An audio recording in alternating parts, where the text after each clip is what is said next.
مولا مجھے اور کوئی حساب نہیں آتا، مجھے یہ نہیں پتا میرے جرم کتنے ہیں، مجھے ایک حساب آتا ہے کہ تیری رحمتوں سے کم ہے۔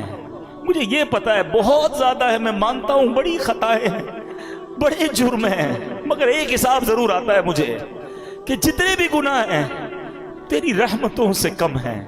میرے جرم اس سے زائد نہ مجھے حساب آئے نہ مجھے شمار آئے۔ مولا اور کوئی کاؤنٹنگ نہیں آتی مجھے، ایک کاؤنٹنگ پتا ہے کہ جتنا تو بڑا رحیم ہے نا، تیری رحمت جتنی بڑی ہے اس کے مقابلے میں میرے گناہ کچھ نہیں۔ اسی کریم سے بھروسہ ہے، اسی رحمان سے بھروسہ ہے۔ بس درود پاک کی کثرت کیجئے، اللہ سے سچی محبت کیجئے، توبہ کیجئے۔ وہ بڑا کریم ہے، وہ رحمان ہے، جو وہ کروڑوں کو بخش رہا ہے تو مجھ جیسے گناہگار کو بخشنا اس کی رحمت کے لیے کیا مشکل ہے۔ اللہ ہم سب کی بخشش فرمائے۔ نیت کر لیں کہ بس انشاءاللہ آج کے بعد درود پاک کی کثرت کریں گے انشاءاللہ۔ آئیے مل کر محبت کے ساتھ باآواز بلند درود پاک پڑھ لیں۔ صلو علی الحبیب صلی اللہ تعالی علی محمد صلی اللہ علیہ وسلم۔ حضرت عمر فاروق رضی اللہ تعالیٰ کے دور مبارک میں ایک نوجوان تھا، بڑا متقی تھا، بڑا پرہیزگار تھا۔ لوگ اس کی نوجوان کی عبادت دیکھ کر حیران ہو جاتے تھے۔ وہ نوجوان جب عشاء پڑھ کے گھر کی طرف جاتا تھا نا تو راستے میں اسے خوبصورت عورت اپنی طرف بلاتی تھی۔ وہ بڑی نیک طبیعت کا مالک تھا، اس کی طرف توجہ نہیں کرتا تھا اور نکل جاتا تھا۔ ایک دن جب وہ گزرا تو عورت نے اس کو پھر بلایا۔ اب انسان تھا، شیطان نے اس پر حملہ کیا، وہ بھی اس کی طرف مائل ہو گیا، مگر جیسی عورت کے قریب ہوا نا تو اسے اللہ کریم کا یہ فرمان یاد آیا، ان الذین اتقوا اذا مسهم طائف من الشیطان تذکروا فاذا هم مبصرون۔ بے شک پرہیزگاروں کو جب شیطان کی طرف سے کوئی خیال آتا ہے تو وہ فوراً حکم خدا یاد کرتے ہیں، پھر اسی وقت ان کی آنکھیں کھل جاتی ہیں۔ اس آیت کریمہ کے یاد آتے ہی اس کے دل پر ایسا اللہ کے خوف کا غلبہ پیدا ہوا کہ خوف الہی سے کانپتے کانپتے وہ بے ہوش ہو گیا۔ جب بڑی دیر ہو گئی گھر نہیں پہنچا تو اس کا بوڑھا باپ ڈھونڈنے نکلا تو دیکھا کہ نوجوان تو راستے میں بے ہوش پڑا ہوا ہے۔ اس کو اٹھایا، اپنے گھر لایا۔ اس کو جب ہوش آیا تو اس نے پھر اپنے والد کو واقعہ سنایا۔ واقعہ سناتے سناتے پھر اسے آیت کریمہ یاد آئی، پھر وہ آیت کریمہ اس نے پڑھی تو اس کی زوردار چیخ نکلی اور اس کا دم ہی نکل گیا۔ حضرت عمر فاروق رضی اللہ تعالیٰ کو اس نوجوان کے بارے میں پتہ چلا کہ ایسا نوجوان اتنا خوف خدا والا، اور اللہ کے خوف سے اس کا انتقال ہو گیا۔ آپ اس کی قبر پر آئے اور یہ آیت کریمہ پڑھی، وَلِمَنْ خَافَ مَقَامَ رَبِّهِ جَنَّتَانِ، جو اپنے رب کے حضور کھڑے ہونے سے ڈرے اس کے لیے 2 جنتیں ہیں۔ حضرت عمر فاروق جب یہ آیت پڑھی نا تو قبر میں سے اس نوجوان نے جواب دیا، اے امیر المومنین، میرے رب نے بے شک مجھے 2 جنتیں عطا فرما دی ہیں۔ ہاں، جب رب بخشنے پہ آتا ہے نا تو کریم ہی جو ٹھہرا تو کرم کے کیا ٹھکانے، تو نوازنے پہ آئے تو نواز دے زمانے۔ بات یہ ہے کہ اللہ سے دوستی بندہ کر لے، اللہ کا خوف تو دل میں رکھے نا۔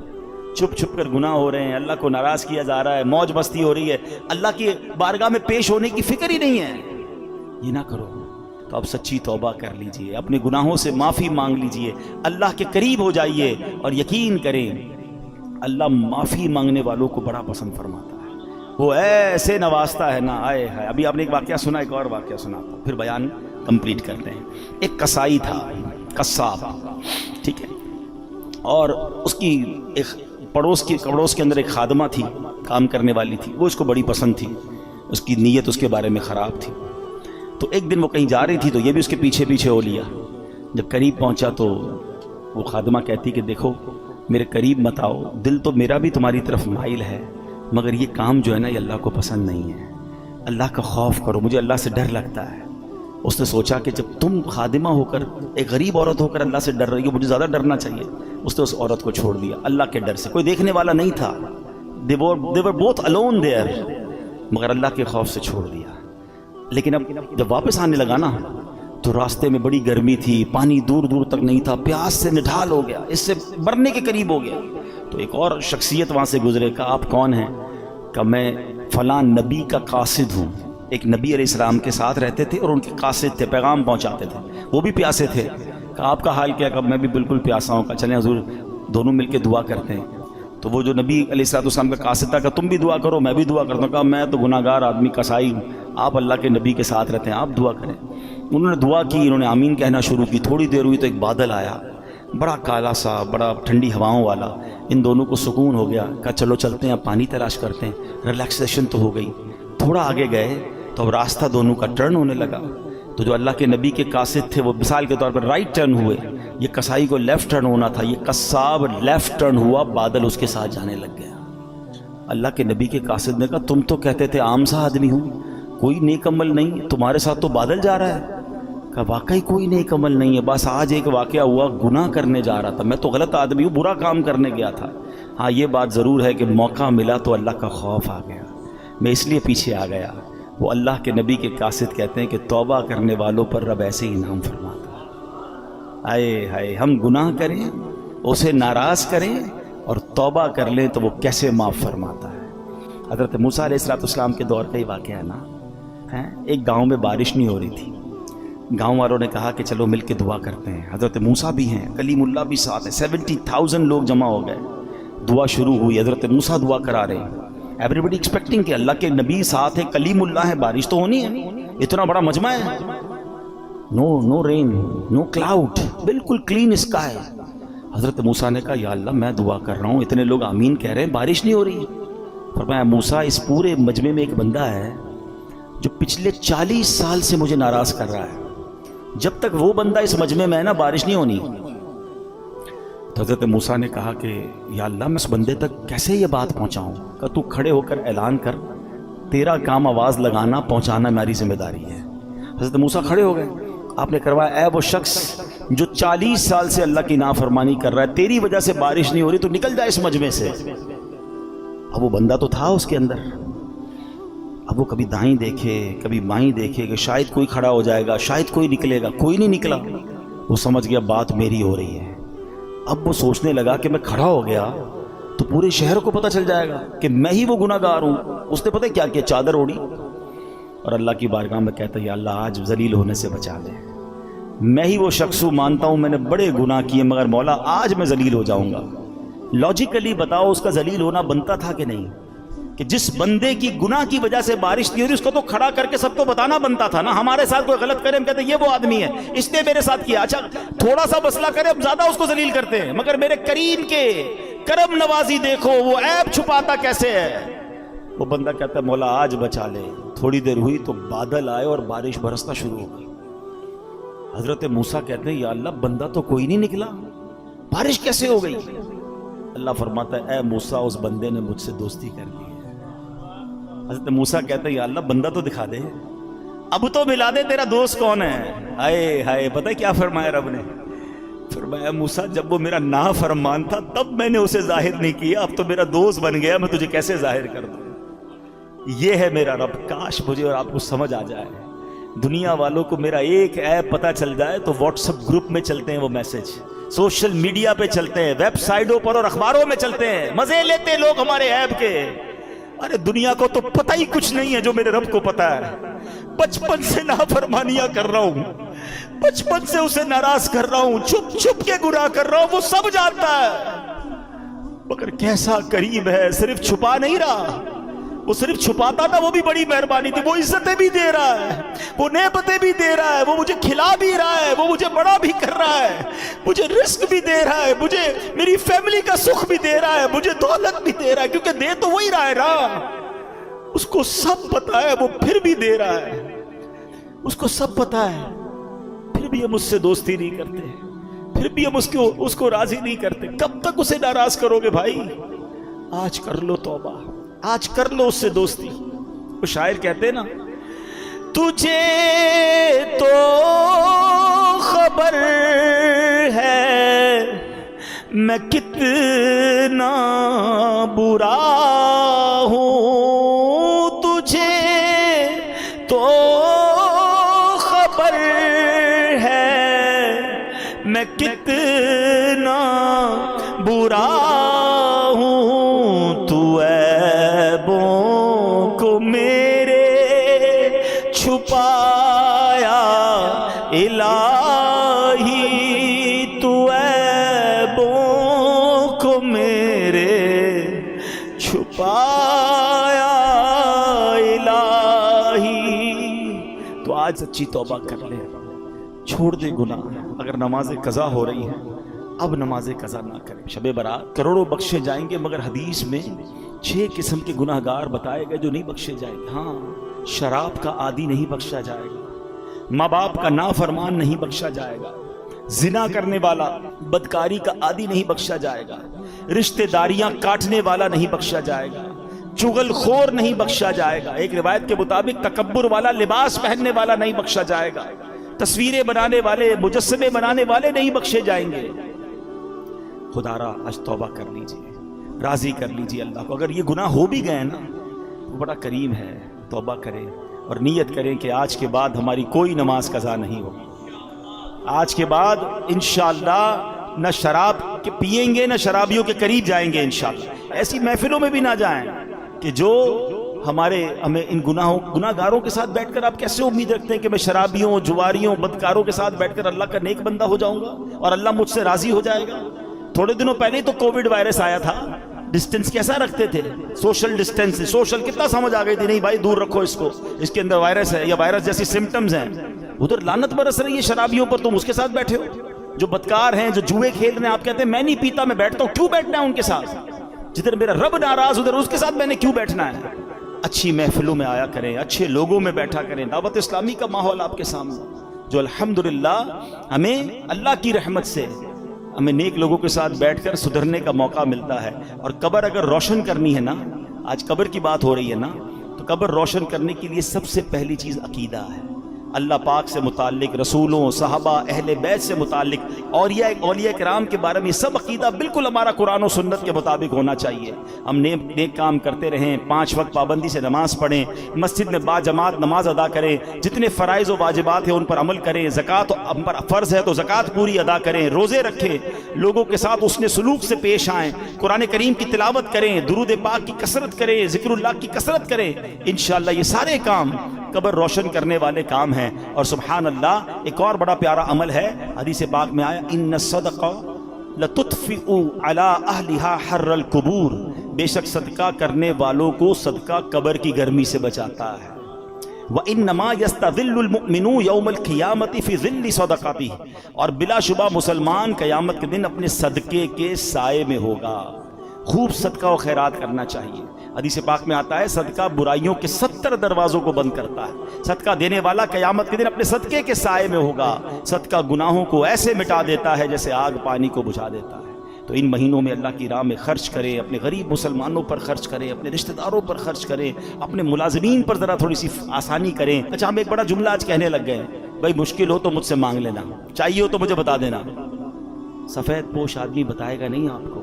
میں آپ کو ایک فارمولہ بتا دیتا ہوں، ویسے آپ کو بھی پتا ہے لیکن شاید وہ سمجھنے کے لیے لوگ تیار نہیں ہیں. جس کی بھی اس وقت 40-50 ہزار سے کم آمدنی ہے نا، وہ بیچارہ ہینڈ ٹو ماؤتھ ہی ہے. وہ نہ بھی بتائے تو آپ اس کو دے دیں، اس کو ضرورت ہے. یعنی ہم کیوں یہ کہتے ہیں کوئی مجھے مانگے تب میں دوں گا؟ مانگنے پر مجبور کر رہے ہیں آپ کو، اور مجھے رب بن مانگے نہیں دے رہا. آپ یہ بنو نا. اب ہم سحری افطاریاں بہت سارے لوگ مسجدوں میں کراتے ہیں، میں کہتا ہوں کرانا چاہیے، لیکن آپ سوچیں مسجد میں نمازی پھر بھی سحری افطاری میں بہت اچھا کھا لیتے ہیں. کئی ہماری بہنیں مسجد میں تو نہیں آ سکتی نا، ان کے گھر میں کیا بنتا ہوگا؟ آپ گھروں میں پہنچانے کی عادت بنائیں. گھروں روڈوں پہ سحری افطاری ہو رہی ہے ٹھیک ہے، لیکن اس سے زیادہ ضروری ہے کہ آپ بغیر بتائے کسی کے دروازے پر آپ کے، میں کہتا ہوں ڈھونڈنے کی بھی ضرورت نہیں ہے. آپ کے اپنے ملازمین دیکھ لو یار، آپ کے اپنے رشتہ دار دیکھ لو، اپنے پڑوسی دیکھ لو. 40,000 سے جس کا اسکیل 50,000 سے نیچے ہے نا، آپ اس کو راشن بھیجو گے وہ خوشی خوشی رکھ لے گا. یہ پچھلے دنوں کی بات ہے، ایک بھائی بتا رہے تھے ہم راشن بانٹ رہے تھے تو ایک بندہ آیا اور اس راشن بانٹنے والے کو کہتا ہے میں اپنے داماد کے ساتھ آیا ہوں اس لیے ابھی تو میں آپ سے راشن نہیں مانگ رہا، میں تھوڑی دیر بعد آؤں گا تو مجھے دے دینا. اور اس نے دیکھا کہ وہ چھوٹی کون سی گاڑی ہوتی ہے FX، بولے اس گاڑی میں آیا تھا حالانکہ، مگر اس کو بھی راشن کی ضرورت تھی. سب لوگ ہینڈ ٹو ماؤتھ چل رہے ہیں کہ غریب آدمی کے پاس فروٹ لینے کے پیسے نہیں ہیں. ہم میں سے کئی لوگ ہیں جن کے گھر میں روز فروٹ آتا ہے، شاید روز گوشت اور چکن بنتا ہے. ہمیں تو شاید گوشت اور چکن کا دام بھی نہیں پتا، ہم میں سے کئی لوگ وہ ہیں. مگر پوچھے نا غریب آدمی سے، ہفتہ گزر جاتا ہے، اس کے گھر میں بھی روزہ ہو رہا ہے، اس کے گھر میں بھی افطار ہو رہی ہے. یہ وقت ہے جنت کمانے کا، یہ وقت ہے نیکیاں کمانے کا. آپ ایسے گھروں میں آپ لفافہ بنا کے پیسے بھجوا دیں، کوئی مسئلہ نہیں. 15-20 ہزار روپے بھجوائیں گے وہ، آپ زکوٰۃ نہیں تحفہ کہہ کے بھیج دیں. لیکن انشاءاللہ آپ دیکھیں گے چہروں پہ مسکراہٹیں آئیں گی، لوگوں کی عید اچھی ہوگی، لوگوں کی رمضان اچھی ہوگی. یہ وقت ہے اور یہ صدقہ ہماری قبر کو روشن کرے گا. ہمیں انشاءاللہ ان دکھیارے مسلمانوں کی مدد کریں گے، نہ جانے ہمارے کتنے غم دور ہو جائیں گے. اور پھر ایک اور پرابلم، ہم جو بچ جاتا ہے وہ کیوں بانٹتے ہیں؟ کھانا بچ گیا تو غریب کو دے دیں. اس بار ایک پلان کیجئے گا، آپ بے شک 100 آدمی کو افطار نہ کرائیں. آپ اپنے گھر میں جو افطار کرتے ہیں نا، سب سے پہلے آپ کی افطار سے پہلے افطار نکالیں اور وہ اپنے ملازم کو دیں. وہی افطار وہ پہلے کھائے، آپ کے ساتھ یا تو بیٹھ کے کھائے یا کم از کم وہ تو کھائے جو آپ کھا رہے ہیں. ہم جو بچتا ہے وہ اس کو کھلاتے ہیں، جو پھینکنے کا ہوتا ہے وہ کپڑا دیتے. نہیں، اللہ ہمیں کیسا دے رہا ہے اور ہم اللہ کی راہ میں کیسا دے رہے ہیں. 4 پارے کی پہلی آیت ہے، لن تنالوا البر حتى تنفقوا مما تحبون. تم اس وقت تک بھلائی کو نہیں پہنچ سکتے جب تک اپنی پیاری چیز اللہ کی راہ میں خرچ نہ کرو. بیسٹ دو، بہترین دو. ایک بزرگ تھے، ان کو اچھا بھروسہ بھی بڑا تھا، یہ اللہ کرے وہ بلیف بھی ہمیں مل جائے. وہ کہتے ہیں کہ ان کے گھر میں کوئی فقیر آیا پیسے لینے کے لیے، تو اپنی زوجہ کو کہا کہ کچھ ہے؟ تو اس نے کہا 4 انڈے ہیں، صرف کھانے کے لیے 4 ہی انڈے ہیں، 4 دے دو. 4 دے دیے. جب 4 دے دیے تو کہا تھوڑی دیر میں انشاءاللہ آ جائیں گے. اتنا بھروسہ تھا. تھوڑی دیر ہوئی تو دروازہ کھٹکھٹایا گیا. ایک بندہ آیا، ایک ٹوکری دے کر گیا. زوجہ سے کہا ذرا دیکھو کیا ہے. کہا کسی آپ کے دوست نے تحفہ بھجوایا ہے. کہا کیا ہے؟ کہا انڈے ہی ہیں. کہا چیک کرو کتنے. کہا 30 ہے. کہا 30 کس حساب سے آئے؟ دیے تو 4 تھے، ایک کے 10 آنے چاہیے. لیول آف بلیف، عقیدہ کتنا مضبوط تھا. 40 آنے چاہیے. کتنے ہیں؟ کہا 30 ہیں. دوبارہ گنو. کہتی حضور ہیں تو 40 مگر 10 ٹوٹے ہوئے ہیں. 30 پورے ہیں، 10 ٹوٹے ہوئے ہیں. کہا سچ سچ بتاؤ جو تم نے 4 دیے تھے اس کی کنڈیشن کیا تھی؟ کہا حضور ہم نے بھی جو 4 دیے تھے نا، 3 پورے تھے، 1 ٹوٹا ہوا تھا. بات آئی سمجھ؟ پورے دو گے پورے ملیں گے، ٹوٹے دو گے ٹوٹے ملیں گے. اب سمجھ جاؤ دیتے کیا ہو. بچا ہوا پھینکنے والا وہ اللہ کی راہ میں دینا ہے. پھر کیا ایکسپیکٹ کرو گے؟ ارے دو نا دل کھول کے بہترین، سب سے اچھا اللہ کی راہ میں دو. دوبارہ جملہ یاد کر لو، پورے دو گے پورے ملیں گے، ٹوٹے دو گے ٹوٹے. ہم تو جو بچتا ہے وہ اللہ کی راہ میں دینا ہے. بلکہ اتنا پتہ نہیں دنیا سے محبت اتنی ہو گئی ہے. ابھی اگر مسجد کے لیے اعلان ہو نا چندہ دیں، چلو سخاوت کا آج ذہن بن بھی گیا بھائی 100 روپے دینے، 500 روپے دینے. پرس نکالا، 2 100 کے نوٹ ہیں، ایک کڑک والا ایک پرانا پھٹنے والا. سچ بتاؤ مسجد کے ڈبے میں کون سا ڈالتے ہیں؟ کیوں؟ پرانا نیا والا 102 کا نہیں ہے، وہ بھی 100 کا ہے. اللہ کی راہ میں دینا نا، وہ یار یہ والا دے دو یار، یہ نکالو. کمال ہے یار. اپنے بچے کے لیے برانڈڈ چیز لینی ہے، اللہ کی راہ میں پھینکنے والی چیز لینی ہے. اللہ دل دیکھتا ہے. اللہ کو تھوڑی چاہیے ان چیزوں کی، اللہ کی بارگاہ میں تھوڑی جاتی ہے میری چیزیں. وہ دل دیکھ رہا ہے کہ یہ بندہ جب بھی میری راہ میں خرچ کرتا ہے، جو اس کے کام کا نہیں وہ خرچ کرتا ہے. کہیں ایسا نہ ہو کہ اپنی رحمتوں کو وہ روک لے. جب وہ بے گنے دے رہا ہے، میری اوقات سے بڑھ کر دے رہا ہے، تو بانٹو نا. بھائی زکوٰۃ پوری ہو گئی، بھائی ہم نے حساب کر لیا اب اور نہیں دینے. ارے بھائی نیکی کا کام آیا دے دو، کوئی بات نہیں، اللہ بھی تو دے رہا ہے. زکوٰۃ سے اوپر دینا منع تو نہیں ہے، صدقہ دینا منع تو نہیں ہے، تو خرچ کیا کریں. حضرت وہاب بن منبہ کہتے ہیں کہ حضرت ابراہیم خلیل اللہ علی نبینا علیہ السلام، ٹھیک ہے، یہ اللہ کے خلیل، اللہ کے دوست. اور اللہ اکبر، موضوع میرا آج نہیں ہے لیکن باتیں ذہن میں آتی جا رہی ہیں. میرے بچے بھی ہیں، ینگسٹر بھی ہیں. حضرت ابراہیم علیہ السلام کو ضرور پڑھیں. He is one of the amazing personality of the history of universe. کمال شخصیت ہیں. حضرت ابراہیم کی بہت ساری شانیں ہیں، مگر جو کمال کی بات میں آپ کو بتاؤں کہ چار جو آسمانی مذاہب ہیں نا، ان 4 مذہبوں میں حضرت ابراہیم کا ادب ہے، آپ کا احترام ہے، وہ تمام آپ کو مانتے ہیں. نمبر 1. نمبر 2، آپ ابو الانبیاء ہیں. حضرت ابراہیم کے بعد جتنے نبی آئے وہ سب آپ کی اولاد میں سے، اس لیے آپ کو ابو الانبیاء بھی کہا جاتا ہے. بہرحال اب حضرت ابراہیم علیہ السلام کو حکم ملا کہ رخت سفر باندھیں، دنیا کا سفر کریں اور ہمارے عجائبات دیکھیں، اللہ کی قدرت کے نظارے دیکھیں. تو آپ نے رخت سفر باندھا اور روانہ ہو گئے. تو چلتے چلتے جب آپ ساحل سمندر کے قریب پہنچے تو وہاں آپ کو ایک غلام دکھائی دیا جو بکریاں لیے جا رہا تھا. حضرت ابراہیم علیہ السلام نے اس سے پوچھا کہ اے غلام، کیا تمہارے پاس پانی یا دودھ ہے؟ تو عرض کیا جی ہے، جو آپ کہیں آپ کو پیش کر دوں گا. آپ کو کیا چاہیے آپ بتائیے، پانی چاہیے یا دودھ چاہیے؟ تو حضرت ابراہیم نے کہا کہ پانی پلا دو. اس نے اپنا ڈنڈا اٹھایا اور قریبی چٹان کے پاس گیا, وہاں رک کر کچھ بولا, چٹان پر اس نے اپنا عصا مارا تو چٹان سے پانی کا چشمہ جاری ہو گیا. حضرت ابراہیم کو اس نے پانی بھر کے پانی پلا دیا. اچھا, حضرت ابراہیم نے بھی اپنا تعارف نہیں کرایا تھا کہ آپ کون ہیں. آپ نے پانی پیا اور حیرت سے غلام کو دیکھنے لگے. تو اس نے, غلام نے دیکھا کہ بڑے حیران ہو رہے تھے. کہا آپ کو حیرانی کیوں ہو رہی ہے؟ تو کہا حیرانی نہیں ہوگی, تم نے جا کے لکڑی ماری, ڈنڈے ماری اور پتھر سے پانی نکل آیا. تو کہا میں آپ کو راز بتاؤں. تو کہا بتاؤ. کہ مجھے پتہ چلا ہے کہ اللہ کے ایک نبی ہیں اور اللہ پاک نے انہیں اپنا خلیل بنایا ہے, اور میں خلیل اللہ کے وسیلے سے جو بھی مانگتا ہوں نا اللہ مجھے عطا فرما دیتا ہے. میں بھی اس چٹان پر گیا تھا, میں نے اسی خلیل اللہ کا نام لیا تو پانی کا چشمہ آ گیا. حضرت ابراہیم نے کہا کہ میں ہی وہ خلیل اللہ جسے اللہ پاک نے خلیل بنایا. اللہ اکبر. یہ سن کر تو غلام کی خوشی کی انتہا نہیں رہی کہ میں تو روز جس کے وسیلے سے کام کر رہا ہوں وہ آج میرے سامنے آ گئے. وہ کہتے نا, وہ آئے ہمارے گھر خدا کی قدرت ہے, کبھی ہم ان کو کبھی اپنے گھر کو دیکھتے ہیں. دل ہی دل میں اپنی قسمت پر فخر کر رہا تھا. کہتے واقعی سچ بتا دیں آپ ہی خلیل اللہ. حضرت ابراہیم فرماتے ہیں ہاں میں ہی خلیل اللہ ہوں. اللہ اکبر. یہ سننا تھا کہ وہ غلام بے ہوش ہو کر گرا, یعنی خوشی کے مارے اسے کنٹرول نہیں ہوا اور اس کی روح قبض ہو گئی. روایت میں آتا ہے اس وقت آسمان سے ایک نور اترا اور اس نور نے خوش نصیب غلام کی لاش کو ڈھانپ لیا. جب وہ نور چھٹا تو پتہ نہیں چلا وہ لاش کہاں گئی. وہ نور سے اٹھا لیا گیا یا زمین میں دفن کر دیا گیا. یہ ایک واقعہ آپ کے ساتھ ہوا. آپ اور آگے بڑھے, ایک پہاڑ پر پہنچے, وہاں ایک گھر تھا, اس کے 2 دروازے تھے. آپ علیہ السلام اندر داخل ہوئے. اندر ایک تخت تھا, اس کے اوپر کسی کی لاش رکھی ہوئی تھی اور اس کے اوپر 70 خوبصورت حلے, خوبصورت لباس ڈالے ہوئے تھے اور سر کے پاس ایک تختی رکھی ہوئی تھی. لاش, اس کے اوپر 70 قسم کے ڈریسز اور ایک تختی تھی. تو حضرت ابراہیم علیہ السلام نے جب اس تختی کو پڑھا تو اس پر پتہ ہے کیا لکھا تھا؟ میں شداد بن عاد ہوں, میں 1000 سال زندہ رہا, میں نے 1000 لشکروں کو شکست دی, میں نے ہی شہر ارم بنایا, مگر افسوس جب میری موت کا وقت قریب آیا تو میری ساری تدبیریں رد ہو گئیں. میں نے دنیا بھر سے ڈاکٹروں کو جمع کیا, کوئی بھی میری موت کو ٹال نہ سکا.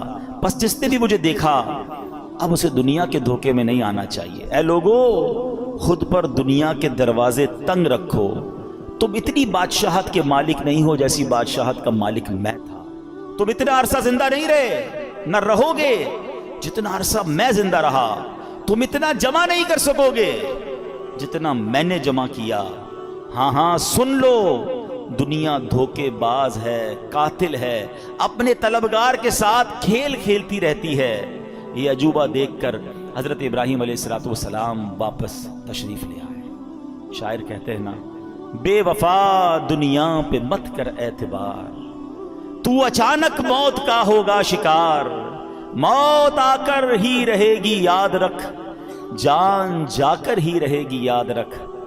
گر جہاں میں 100 برس تو جی بھی لے, قبر میں تنہا قیامت تک رہے. جب فرشتہ موت کا چھا جائے گا پھر بچا تجھ کو نہ کوئی پائے گا. موت آئی پہلوان بھی چل دیے, خوبصورت نوجوان بھی چل دیے. دنیا میں رہ جائے گا یہ دبدبا, زور تیرا خاک میں مل جائے گا. 2 واقعات, اور ان دونوں واقعات میں ہمارے لیے بہت کچھ سیکھنے کو ہے. پہلا خوش نصیب, کیسا غلام تھا, کیسا عقیدہ تھا, کیا اللہ کے نبی سے محبت تھی, اور اس عقیدے کی برکت دیکھیں کہ ان کے وسیلے سے جو مانگتا تھا اللہ عطا فرما دیتا تھا. ایکچولی یہ جو دعائیں ہیں نا, ان دعاؤں میں جو مین چیز ہوتی ہے نا وہ آپ کا بلیف کا اسٹینڈرڈ کتنا ہے, لیول بلیف کیا ہے. اس کو محبت اتنی تھی حضرت ابراہیم سے, بھروسہ اتنا تھا اللہ پر کہ میں خلیل اللہ کا وسیلہ جب اللہ کی بارگاہ میں پیش کروں گا اللہ میری مشکلیں ٹال دے گا, میری مصیبتیں حل کر دے گا. اور ایسا ہی ہوتا تھا. اس سے پتہ چلا کہ حضرت ابراہیم علیہ السلام کی شان بھی کیا ہے, اور اس واقعے سے یہ بھی پتہ چلا کہ اللہ والوں کا وسیلہ بارگاہ الہی میں دینے سے بعض اوقات کام ہو جاتے ہیں, اور اس میں کوئی حرج نہیں ہے. یہ تابعی بزرگ واقعہ بیان کر رہے ہیں, اس سے یہ سیکھنے کو مل رہا ہے کہ اللہ والوں کا وسیلہ پیش کر کے اللہ کی بارگاہ میں دعا مانگیں تو دعائیں قبول ہوتی ہیں۔ بہرحال دوسرا واقعہ جو تھا وہ بڑا ہی عبرت انگیز ہے، ہمارے لائف سٹائل کے حوالے سے وہ بڑا ریلیونٹ ہے۔ شداد کون تھا؟ بڑے روب و دبدبے والا بادشاہ تھا، یہ غیر مسلم تھا، اور اس کے بارے میں اس نے کیا کیا تھا کہ اس نے جنت کا ذکر سن رکھا تھا غیر مسلم، مگر اسے سن رکھا تھا کہ مرنے کے بعد مسلمانوں کے پاس ایک کانسیپٹ ہے کہ جنت میں ان کو ڈالا جائے گا، تو اس نے کہا میں مرنے کا انتظار کیوں کروں اور مسلمان کیوں ہوں، میں خود ہی جنت بنا لیتا ہوں۔ شداد کی جنت دنیا میں مشہور تھی، اس نے کیا کیا، ایک عظیم شہر بنایا۔ ہم کیا امیجن کرتے ہیں حدیثوں میں نا کہ سونے کی اینٹیں ہوں گی، اس نے لٹرلی سونے کی اینٹوں سے محل بنائے، زبرجد اور یاقوت کے ستون کھڑے کیے، سنگریزوں کی جگہ خوبصورت موتی بچھا دیے، ہر محل کے گرد جواہرات بچھا کر اوپر نہریں جاری کی، طرح طرح کے درخت اگائے، غرض ایسا عظیم شہر بنایا۔ نہ دنیا میں اس سے پہلے کوئی ایسی سٹی کریٹ ہوئی، نہ اس کے بعد کبھی ہوئی۔ اور جب شہر مکمل ہو گیا نا، یعنی یہ شداد کا واقعہ کوئی افسانہ نہیں ہے، قرآن میں اس کا ذکر موجود ہے۔ اللہ قرآن میں فرماتا ہے فَصَبَّ عَلَيْهِمْ رَبُّكَ صَوْتَ عَذَابٍ إِنَّ رَبَّكَ لَبِالْمِرْصَادِ، تو ان پر تمہارے رب نے عذاب کا کوڑا برسایا، بے شک تمہارا رب یقیناً دیکھ رہا ہے۔ اللہ اکبر، اتنی دولت، اتنا مال، مگر ہوا کیا کہ شداد اس شہر میں قدم بھی نہیں رکھ سکا۔ جب وہ کریٹ ہو گیا، جب اس کی اوپننگ سیریمنی کا وقت آیا، شداد کو بلایا گیا کہ جناب اب آپ نے اس شہر میں داخل ہونا ہے جو آپ نے جنت دنیا میں بنائی ہے، مگر اس سے پہلے اسے موت نے آ لیا۔ جہاں میں ہے عبرت کے ہر سو نمونے، مگر تجھ کو اندھا کیا رنگ و بو نے، کبھی غور سے بھی یہ دیکھا ہے تو نے، جو آباد تھے وہ محل اب ہیں سونے، جگہ جی لگانے کی دنیا نہیں ہے، یہ عبرت کی جا ہے تماشا نہیں ہے۔ ایسے کئی واقعات آپ نے بھی دیکھے ہوں گے، اپنی لائف میں دیکھے ہوں گے۔ بڑی تیاری کرتا ہے انسان، بڑی پلاننگ کرتا ہے، ابھی یہاں پہنچنا ہے، ابھی یہ گھر کمپلیٹ کروں گا، ابھی یہ بلڈنگ بنا لوں گا، ابھی بزنس سیٹل کروں گا، ابھی فلاں ملک پہنچ جاؤں گا، اور اچانک اس کی زندگی کا وقت پورا ہو جاتا ہے۔ آپ کو پتہ ہے شب برات جو رات ہے، وہ رات کون سی رات ہے کہ اس رات فیصلے ہونے ہیں، اس رات یہ لکھا جانا ہے۔ جی ہاں، روایتوں میں مضمون ملتا ہے کہ یہ وہ رات ہے کہ جس رات یہ ڈیسیشن لیا جائے گا کہ اگلے سال کس نے مرنا ہے۔ یہ وہ رات ہے جس رات فیہا یفرق کل امر حکیم، قرآن کہتا ہے اس رات میں ہر حکمت والا کام بانٹ دیا جاتا ہے۔ نصف شعبان کی جب رات آتی ہے نا، حضرت عطا بن یسار فرماتے ہیں کہ 15th نائٹ آف شعبان جب رات آتی ہے تو حضرت ملک الموت کو ایک چھوٹی کتاب، ایک صحیفہ دیا جاتا ہے، حکم دیا جاتا ہے، اس میں جن کے نام لکھے ہیں ان کی روح اس سال قبض کر لینا۔ یہ ڈیوٹی دے دی جائے گی کہ اس اگلے سال میں کس نے دنیا سے جانا ہے۔ وہ آپ فرماتے ہیں آدمی شادی بیاہ میں مصروف ہوتا ہے، گھر کی تعمیر و ترقی میں لگا ہوتا ہے، جبکہ اس کا نام مردوں کی فہرست میں لکھا جا چکا ہوتا ہے۔ بے وفا دنیا پہ مت کر اعتبار، تو اچانک موت کا ہوگا شکار، موت آ کر ہی رہے گی یاد رکھ، جان جا کر ہی رہے گی یاد رکھ۔ ذرا تھوڑا سا امیجن کرو نا، 2023 شب برات میں ہمارے ساتھ کچھ لوگ تھے جو آج نہیں ہے۔ اٹ مینز ان کا نام اس رات ڈیسائیڈ ہو چکا تھا اور وہ ڈیلیور کر دیا گیا تھا۔ ہمیں نہیں، ان کو بھی نہیں پتا تھا، ہمیں بھی نہیں لگتا تھا یار یہ تو آس پاس ہی رہتے ہیں، یار یہ کدھر جائے گا، مگر he is not with us right now. کہاں ہیں؟ اپنی قبر میں۔ اگلی شب برات پھر آنی ہے، ہو سکتا ہے پھر مسجد میں اجتماع ہوگا، ہو سکتا ہے میں نہ ہوں، ہو سکتا ہے آپ نہ ہوں۔ کس بات کا غرور ہے یار، کس بات کی پلاننگ ہے؟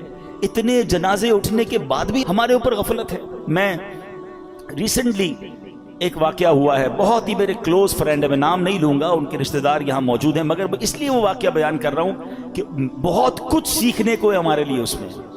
ابھی پچھلے دنوں کی بات ہے، دنیا بھر سے لوگ جرمنی میں جمع ہوتے ہیں، ایک بزنس جو ہے وہ ایگزیبیشن لگتا ہے، ایمٹیکس ہیں، بڑے بڑے بزنس مین جاتے ہیں وہاں پر۔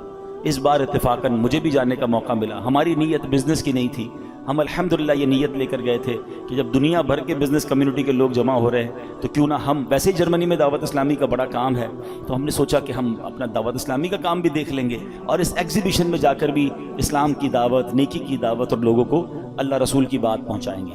میرے بہت اچھے وہ دوست بھی تھے، بہت، اگر وہ آج حیات ہوتے تو آج ہمارے اجتماع میں ہوتے، وہ اس مسجد میں بھی اجتماع میں آتے تھے، اتنا ہماری، یعنی سمجھ لیں ہماری اس فیملی کا حصہ تھے وہ، ٹھیک ہے نا۔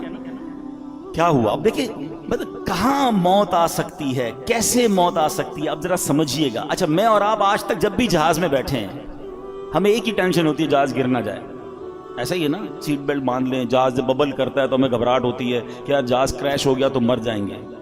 وہ جہاز میں بیٹھے، وہ جہاز کریش نہیں ہوا، 200-300 مسافر تھے، سب جرمنی پہنچے، مگر جہاز میں کم و بیش 35,000 فٹ کی بلندی پر ان کی روح قبض ہو گئی۔ وہ جہاز میں تھے، میں جرمنی ایئرپورٹ پہ لینڈ ہوا، مجھے میسج آیا، مجھے یقین نہیں آیا، میں نے کہا اچھا، میسج بھی بڑا عجیب تھا کہ فلاں بھائی کا جہاز میں انتقال ہو گیا اور ابھی کچھ گھنٹوں بعد جرمنی فلائٹ اترے گی۔ میں نے کہا یار جہاز میں انتقال ہوا ہے تو خبر کیسے باہر آ گئی؟ اب تو خیر جہاز میں انٹرنیٹ آ گیا ہے۔ اب میں نے ان کے رشتہ داروں کو تلاش کرنا شروع کیا، ان کے کچھ رشتہ دار بھی جرمنی میں تھے، میں نے ان کو فون کیا، میں بھی ایئرپورٹ پہ ہی ہوں، جرمنی فرینکفرٹ ایئرپورٹ پہ ہی تھا، جہاز سے اترا، مجھے میسج آیا، مجھے یقین نہیں آیا کیونکہ مجھے یہ پتا تھا کہ یہ سارے آ رہے ہیں جرمنی۔ ان کے رشتہ دار کو کال کیا، وہ کہتے ہیں ہمارے پاس بھی خبر آئی ہے اور جہاز سے ہی آئی ہے، لیکن ہم خود بھی شش و پنج میں ہیں کہ واقعی ایسا ہو گیا۔ تو میں نے کہا جہاز سے کیسے آ گئی؟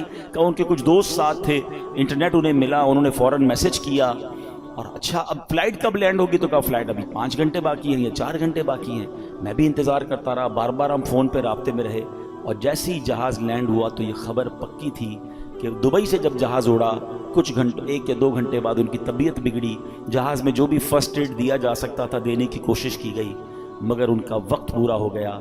نماز پڑھ کر دبئی ایئرپورٹ پہ بتایا، انہوں نے وضو کیا، اسلامی اپنے دوستوں کو کہا چلو یار نماز پڑھ لیں، انہوں نے نماز پڑھی، ماشاءاللہ نیک آدمی تھے، نمازی آدمی تھے، ہماری محفل و اجتماعات میں آتے تھے، اور جہاز کے اندر ان کا انتقال ہو۔ اللہ پاک ان کی مغفرت فرمائے، ان کے درجات بلند فرمائے، جنت الفردوس میں اعلیٰ مقام عطا فرمائے۔ بہرحال الحمدللہ وہاں دعوت اسلامی کا نیٹ ورک تھا، وہاں پر ان کو ماشاءاللہ غسل بھی سنت کے مطابق دیا گیا، اللہ کی رحمت سے نگران شورا وہاں موجود تھے، انہوں نے جنازہ پڑھایا، دنیا بھر کے بزنس کمیونٹی کے لوگوں نے جنازے میں شرکت، دعوت اسلامی کا مرکز فرینکفرٹ فیضان مدینہ میں یہ سب ہوا۔ مطلب یوں دیکھا جائے تو آخری جو فیونرل تھا یا آخری جو ان کے جو رسمیں تھی وہ تو بہترین ہو گئی، لیکن ہم سب کو وہ ایک پیغام دے کر گئے، جگہ جی لگانے کی دنیا نہیں ہے، یہ عبرت کی جا ہے تماشا نہیں۔ اب بھی اگر مجھے اور آپ کو احساس نہیں ہوگا کہ میں کبھی بھی مر سکتا ہوں، یعنی پلان اتنے سارے کرنے والا کیوں نہیں سوچتا آگاہ اپنی موت سے کوئی بشر نہیں، سامان 100 برس کا ہے پل کی خبر۔ آپ میں سے بہت سارے لوگ قبرستان گئے ہوں گے، جانا چاہیے، شب برات سنت ہے قبرستان، رشتہ داروں کی قبریں ہوتی ہیں، مرحومین کی قبریں ہیں، جانا چاہیے، فاتحہ پڑھنی چاہیے، لیکن 2 باتیں قبرستان کے حوالے سے بھی عرض کر دوں۔ قبرستان جب بھی جائیں، اگر آپ کی کسی ریلیٹیو کی قبر ہے اور وہ قبر ایسی جگہ پر ہے کہ جہاں آپ کو کئی قبریں پھلانگ کر پیر رکھ کے وہاں جانا پڑے گا، تو پھر نہ جائیں، کیونکہ قبر پر پیر رکھنا ناجائز ہے، بلکہ ایسے راستے پر چلنا جس کے بارے میں یہ گمان ہو کہ یہاں پہلے قبریں تھیں اب راستہ بنایا گیا، وہاں بھی چلنا حرام ہے، تو نہ جائیں، ٹھیک ہے؟ آپ باہر ہو کے فاتحہ پڑھ لیں، انشاءاللہ آپ کی حاضری ہو جائے گی۔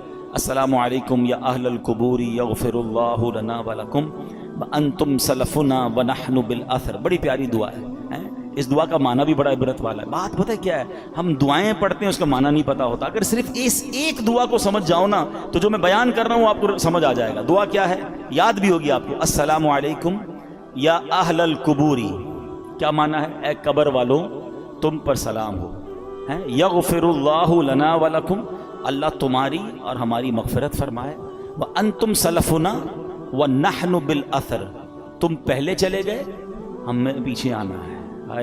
یہ پیغام ہے اس دعا میں کہ قبریں دیکھ کر یاد کرو کہ یہ چلے گئے اب تم نے جانا ہے۔ قبرستان جاتے ہیں پھر بھی چہرے پہ ہنسی ہے، پھر بھی انجوائمنٹ ہے، پھر بھی موبائل فون ہے، قبر کی کسی کو تدفین ہو رہی ہوتی ہے نا تو باہر وہاں بیٹھ کے سگریٹ پی رہے ہوتے ہیں، گپے لگا رہے ہوتے ہیں، بزنس کی باتیں کر رہے ہوتے ہیں۔ یار قبرستان جا کر تو یاد کر لو کہ کل میری باری آنے والی ہے۔ عبرت جس کو کہتے ہیں میسج لینے کا انداز ہی نہیں ہے۔ ہمارے بزرگان دین کیسے عبرت کے مدنی پھول لیتے تھے، لیکن ہمیں عبرت لینا نہیں آتا ہے. اب ذرا سوچیں. اچھا چلیں اس دعا میں ایک اور بات بھی سیکھ لیجئے. ماشاءاللہ وہی والی بات ہے نا, جو چیز سیکھنے کو مل جائے تو سیکھ لینی چاہیے.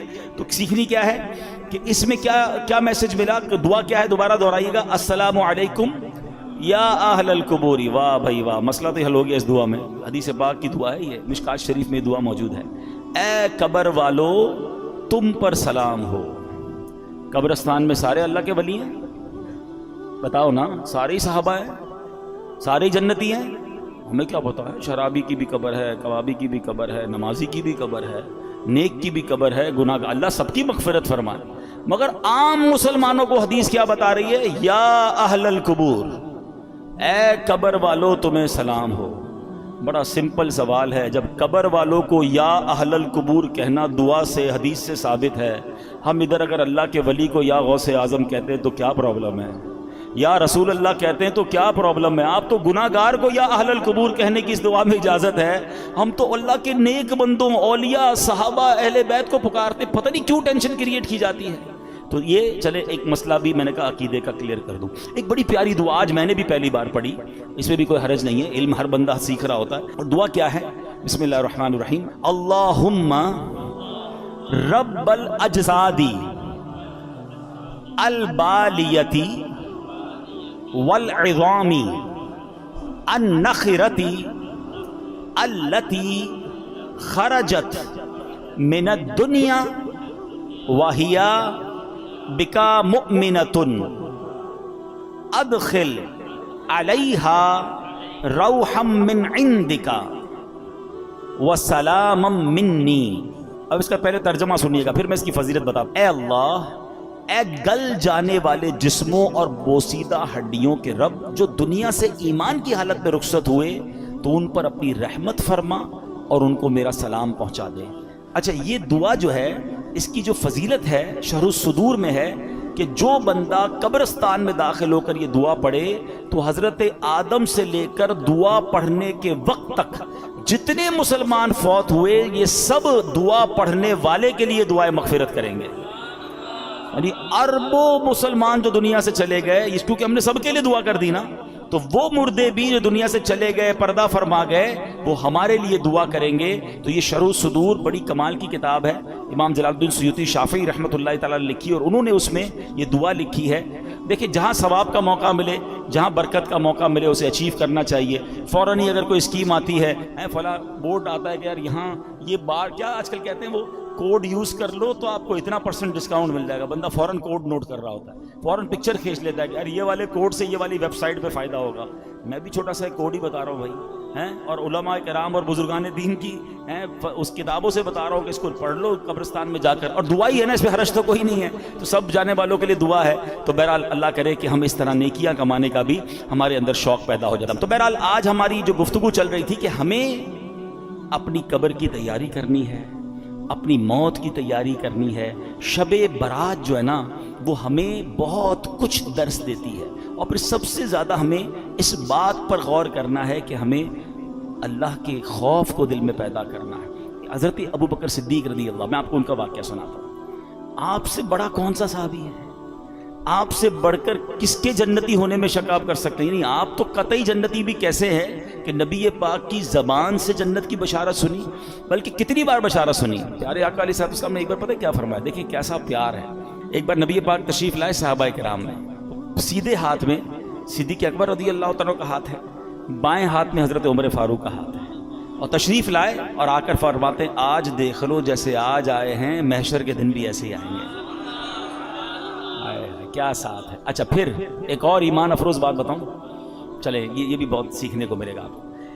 ہم انسان کی قبرستان جاتے ہو نا, ایک جملہ سنا ہوگا آپ نے, پہنچی وہیں پہ خاک جہاں کا خمیر تھا. یہ محاورہ سنا ہے نا, یہ صحیح محاورہ ہے. بندہ دفن وہیں ہوتا ہے جہاں کی اس کی مٹی ہوتی ہے.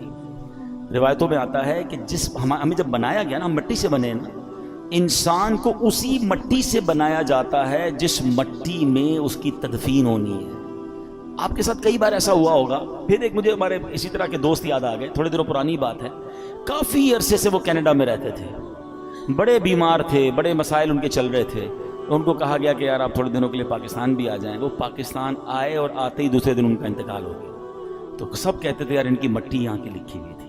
ایسا ہی نا, ایسا آپ کے ساتھ سنا ہوگا, بندہ کہیں جاتا ہے اس کا انتقال ہو جاتا ہے. اب یہ بات تو طے ہو گئی. اب ذرا ایمان افروز بات سنیں. صدیق اکبر اور حضرت عمر فاروق کی قسمت پر ہماری جان قربان. کہاں پر روزہ ہے ان کا؟ کس کے ساتھ ہے؟ سنہری جالیوں کے پیچھے ہے نا. علماء کہتے ہیں جس مٹی سے نبی پاک کو بنایا گیا نا, اسی مبارک مٹی سے حضرت ابوبکر صدیق اور حضرت عمر کی تخلیق ہوئی تھی. ان کو تو اس وقت چن لیا گیا تھا.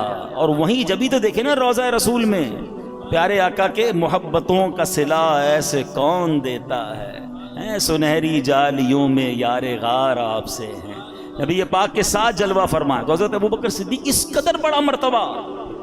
مگر خوف خدا دیکھو یار, ہم گناہوں سے بھرے ہوئے صبح و شام گناہ کریں اور شرم نہیں آتی, قبر یاد نہیں آتی, اللہ کی بارگاہ میں پیش ہونا یاد نہیں آتا. صدیق اکبر کو دیکھیں, فرماتے ہیں کہ آپ نے ایک دن بیٹھے ہوئے تھے, آخرت کے احوال پر غور و فکر کر رہے تھے. خیالوں ہی خیالوں میں قیامت کا منظر آپ کے سامنے آ رہا تھا کہ کیسے آسمانوں کو لپیٹ لیا جائے گا, کس طرح پہاڑ روئی کے گالوں کی طرح ہوا میں اڑیں گے, ستارے جھڑ جائیں گے, ایسے ہولناک انداز میں قیامت قائم ہوگی, پھر محشر کا میدان, میزان عمل, جنت اور دوزخ کا معاملہ. آپ غور کر رہے پھر اتنا خوف خدا کا غلبہ ہوا کہ آپ نے تڑپ کر کہا کہ کاش میں سبز گھاس ہوتا, مجھے کوئی جانور کھا جاتا, کاش مجھے پیدا ہی نہ کیا جاتا. کون کہہ رہا ہے؟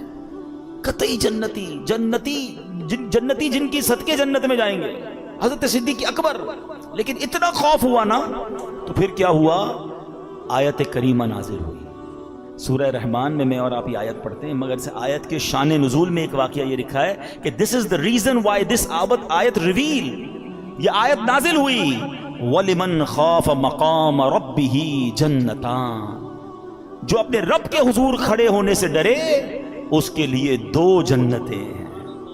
یہ جو خوف ہے نا, یہ جو فیئر ہے, یہ جو ڈر ہے, یہ بڑے کام کروا دیتا ہے. سچی توبہ کدھر پہنچا دیتی ہے.